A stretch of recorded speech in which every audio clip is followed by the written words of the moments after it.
स्त्री जिसे देखकर भगवान शिव भी खुद पर काबू नहीं कर पाए। दरअसल मां दुर्गा ने अपनी चंडी रूप में धरती पर अत्याचार करने वाले राक्षस महिषासुर का वध कर दिया था। ये बात जानकर उसकी पत्नी महिषी को बहुत क्रोध आया और तब उसने अपने पति की मृत्यु का बदला लेने का प्रण लिया। इस प्रण को पूरा करने के लिए उसने घोर तपस्या की। उसकी तपस्या से खुश होकर भगवान ब्रह्मा उसे वरदान देने के लिए प्रकट हुए और उससे बोले, महिषी मैं तुम्हारी तपस्या से बहुत प्रसन्न हूँ, इसलिए मांगो जो तुम मांगना चाहती हो। राक्षसी महिषी ने ब्रह्मा जी से कहा, मैं चाहती हूँ कि आप मुझे अमर होने का वरदान दें। ब्रह्मा जी उसका ये वरदान सुनकर चिंता में पड़ गए और महिषी से बोले, मैं ये वरदान तुम्हें नहीं दे सकता हूँ, इसलिए तुम मुझसे कोई और वरदान मांगो। बहुत सोचने के बाद राक्षसी ने एक ऐसा वरदान मांगा जिसके बाद लगभग उसकी मृत्यु असंभव हो गई। उसने ब्रह्मा जी से कहा, आप मुझे ये वरदान दीजिए कि मेरी मृत्यु सिर्फ और सिर्फ भगवान शिव और नारायण के पुत्र के हाथों ही हो। ब्रह्मा जी उसे ये वरदान देकर अंतर ध्यान हो गए। महिषी के वध के लिए भगवान ने एक अद्भुत लीला रची।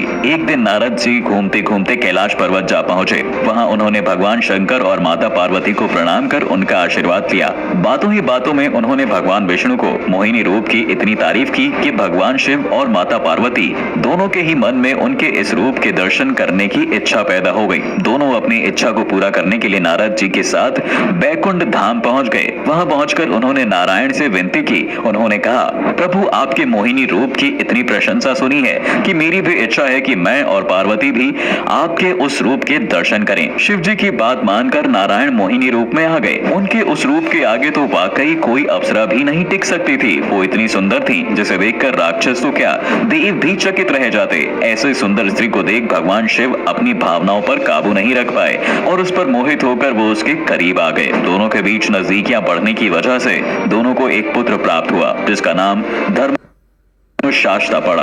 अब आप सोच रहे होंगे कि धर्मशास्ता ने महिषी का वध कैसे किया। मोहिनी ने शिव जी से पूछा, हमारे इस पुत्र का पालन पोषण कौन करेगा। इस पर भगवान शंकर ने उनसे कहा, धरती पर पंडलम नाम की एक जगह है जहाँ पर राजशेखर नाम का एक राजा राज करता है। वो मेरा परम भक्त है और उसके कोई भी संतान नहीं है, जिसकी वजह से वो बहुत परेशान है। इसलिए ये पुत्र अब से उसका ही होगा और वहीं उसकी देखभाल भी करेगा।